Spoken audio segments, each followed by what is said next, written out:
Halo Remen, kali ini kita coba bahas tentang sampling air tanah.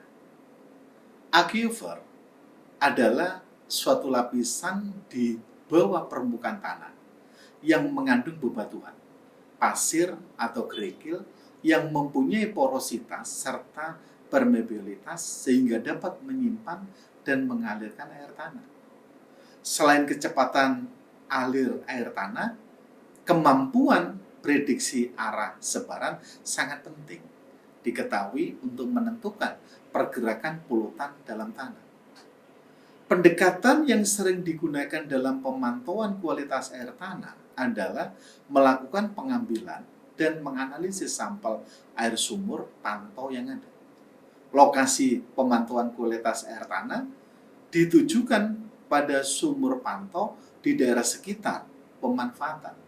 Satu, penduduk yang menggunakan air tanah atau sumur untuk keperluan sehari-hari, termasuk untuk air minum.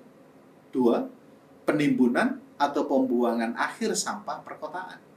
Tiga, pertanian yang intensif menggunakan pestisida. Empat, kawasan industri atau kawasan pertambangan. Lima, wilayah pesisir di mana terjadi penyusupan air laut. Yang keenam, tempat lain yang dianggap perlu. Lokasi sumur pantau pada sekitar daerah pemanfaatan tempat pembuangan akhir sampah perkotaan berdasarkan sebaran pencemar. Jadi ketika ada tempat pembuangan akhir sampah di perkotaan, kita coba tentukan sumur pantau ini, kita coba lihat A1, A2, A3, A4, A5. Ini merupakan sumur pantau untuk mengetahui arah sebaran pencemar atau leaching plug. Tapi kita juga harus menentukan satu titik sumur pantau untuk pemantauan kualitas air sumur sebagai kontrol atau background level. Jadi kalau ini ada tempat pembuangan akhir sampah perkotaan, kita tentukan A1, A2, A3, A4, A5, dan B sebagai background level. Saat kita menentukan air sumur pantau, kita harus tahu dulu berapa kedalaman dari permukaan tanah sampai ke dasarnya. Kita tanya dulu. Kemudian dari dasar tanah ini ke atasnya ini berapa senti? Kemudian kita gunakan water level meter. Water level meter ini ujungnya adalah ada sensor air. Kita masukkan. Ketika kita masukkan, anggaplah dari informasi yang ada, ini sekitar 10 meter sumur pantau tersebut. Kita masukkan water level meter yang ada sensornya tersebut. Ketika 8 meter, sensor tersebut bunyi, maka artinya H1 ini 8 meter, airnya 2 meter. Kemudian air tersebut di dalam sumur kita kuras. Biasanya menggunakan low flow pump yang kecepatannya kurang dari 0,5 LPM. Kemudian bisa setengah jam, bisa 1 jam kira-kira kita tunggu airnya ini naik atau tidak. Kalau airnya ini tidak naik, maka sumur pantau tersebut adalah sumur tanda hujan atau sumur yang berasal dari rembesan sekitarnya. Ini tidak boleh dilakukan pemantauan. Ketika sumur ini sekitar 1 jam, dia naik lagi, kita tentukan dengan water level meter. Ternyata naik lagi. Nah, air yang naik lagi ini kemudian kita kuras kembali dengan low flow pump.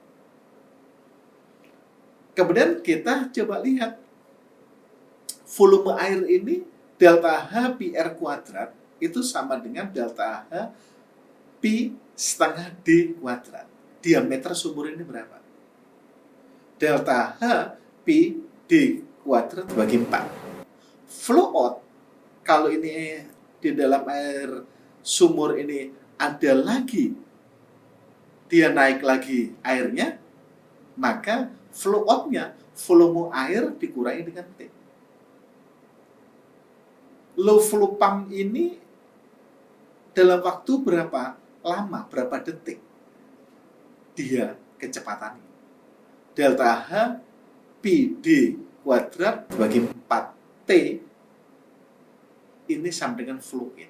Artinya, flow out sama dengan flow in ini harus diketahui. Ketika mengetahui flow in dan flow out, artinya sumur ini adalah sumur pantau dan aquifer ada di dalamnya. Ini teknik bagaimana cara melakukan pengambilan sumur air pantau yang harus dikuras terlebih dahulu untuk mengetahui bahwa itu adalah aquifer, bukan sumur pantau tada hujan, bukan sumur pantau dari rembesan di sekitarnya.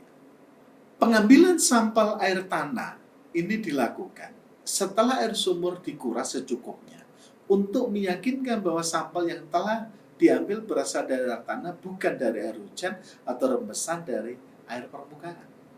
Jika pengambilan sampel air tanah dengan boiler, maka pastikan kesediaan air sumur mencukupi sehingga boiler tercelup seluruhnya dan air dapat diambil. Sebelum pengambilan sampel dilakukan, ukur ke dalam air sumur dengan menggunakan water level meter.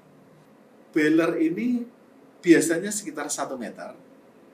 Ujungnya ada bola kecil. Ketika dicelupkan ke dalam air sumur, maka bola ini akan naik ke atas, dan ketika kita tarik ke atas, maka bola tadi akan menutup. Bila pengambilan sampel air tanah dengan pompa kecepatan rendah, low flow pump, maka sedapat mungkin kecepatan aliran pompa sama dengan kecepatan aliran air tanah.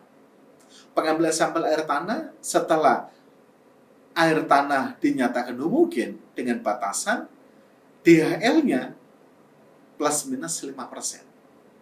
pH-nya plus minus 0,1. Suhunya plus minus 0,2 derajat Celcius dan DO-nya plus minus 10%. Jadi kalau gitu, mengambilnya menggunakan low flow pump yang diukur DHL, pH, suhu, dan DO. Kita tidak boleh mengambil sampel air sumur dengan menimba. Apalagi embernya dengan warna-warni, jeduknya dengan warna-warni, ini sangat tidak diperbolehkan. Demikian yang bisa kami sampaikan. Terima kasih.